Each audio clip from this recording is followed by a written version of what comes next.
Hi,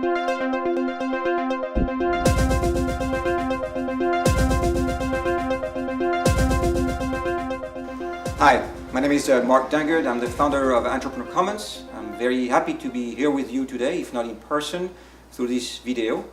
I'm here to talk about Entrepreneur Commons and how we can help Japan with the recovery effort. Entrepreneur Commons is a small chapter, peer support for entrepreneurs that meet on a regular basis to help each other.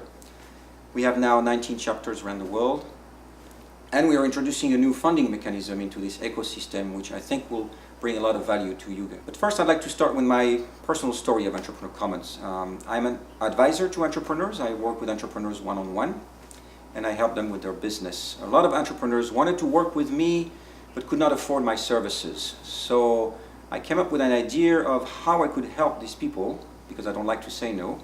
So I started with these small chapters, one in San Francisco, one in Palo Alto, and then somebody in Oakland said, "Oh, I like what you're doing, and I'd like to do one too." So next thing I know, there's a chapter in Oakland, and then somebody from New York called me and said he wanted to do the same, and then somebody from Miami and Chicago and Athens and El Salvador, and next thing I know, there is 19 chapters I mentioned around the world in 17 different cities.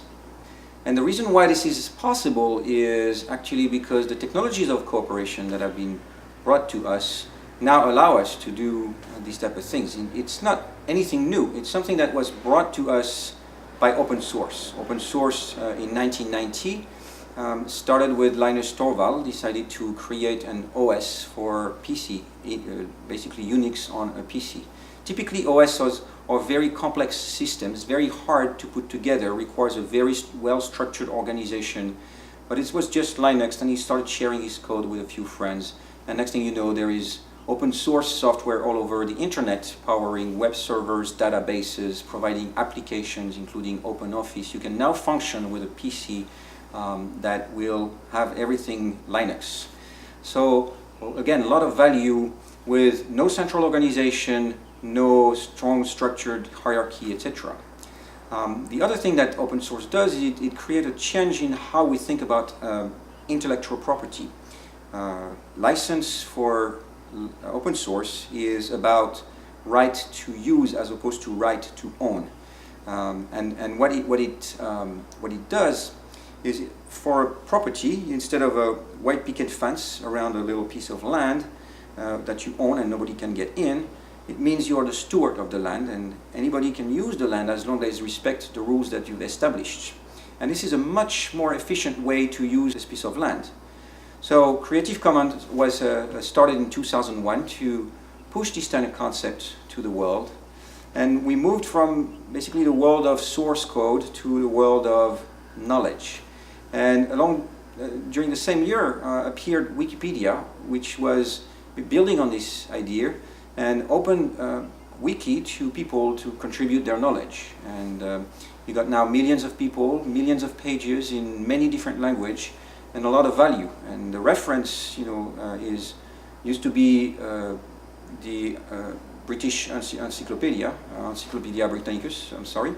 And now you have Wikipedia, just as good, no central organization, no very heavy hierarchy, etc., etc. A lot of power. And then this way of doing things also moved to the physical world. In 2005, a small group of geeks in San Francisco decided to work together and share how they were doing things through a forum and a wiki. And it was called co-working. And now we have about 3,000 co-working spaces all around the world. They even have a visa, so that if you are the member of a co-working space somewhere, you could go in another co-working space and spend a day there if you're traveling and use that space. So things are, again, no central organization, but a lot of value provided to the end user. And now it's percolating into the world of entrepreneurship. After I did Entrepreneur Commons, I realized there's a lot of programs like this helping entrepreneurs. There is First Tuesday, there is Founders Institute, there is a whole bunch of things. So we did in November 2010 a conference called Incubate 2.0, which was about gathering these people who were doing these things and figuring out what was happening, and we really discovered that there's a whole new way of doing business, new networks with global footprints, new ways of sharing knowledge, new ways of raising funds, and it's bringing a lot of opportunities to the world of entrepreneurship. The lessons really I got from this conference is that when you have access to knowledge, when you have openness, and when you have collaboration, you can get to something that can be called hyperproductivity, which means you can get another level of productivity without necessarily the extra cost. And if you look around, actually, there are already examples of this in the real world. For example, IKEA.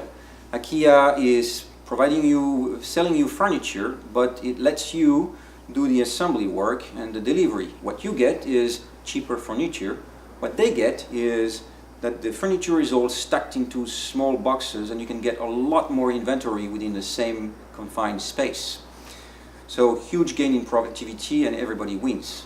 More recently, if you've been traveling to Japan by air, you have probably been able to check online, do your own check-in. So it used to be that you had 1 hour line, of waiting for 15 people behind the counter to take your luggage and give you your boarding pass. Now you can go online, you print it the day before, you don't wait in line that long. There's 2 people behind the counters instead of 15. Everybody wins. You save time, and the airline company saves a lot of money. Again, hyper-productivity through access to information and through collaboration between the user and the company itself. At Incubate 2.0, my friend Alan Moore talked about Local Motors, and this is a car company. They build racing cars. And in order to buy a car, you have to participate in the construction of a car. And so now they have 40,000 people who are all involved in the designing and building of these cars all around the world. And they do burger parties that are also welding parties to assemble the cars. And the result is a racing car that is 5 times faster, 5 times cheaper, built 5 times faster, 5 times cheaper. So huge gain in productivity again. And what we're doing now is bringing this hyperproductivity to the world of funding for entrepreneurs. And how it works is Entrepreneur Commons, with its 19 chapters, is taking care of the underwriting of the loans and management of the risk for the loan, while the banks are doing what they know how to do best, which is dealing with the legal requirements of being a bank and dealing with issuing the statements and the bank account and all these things. And in that world, everybody wins. The entrepreneur provide the guarantee and get to choose who among themselves has the most mature business with the most chances of return. They will assign the loan to that person and help that person be successful through the support of the chapters, so that the money can go back for the next guy and the next guy and the next guy.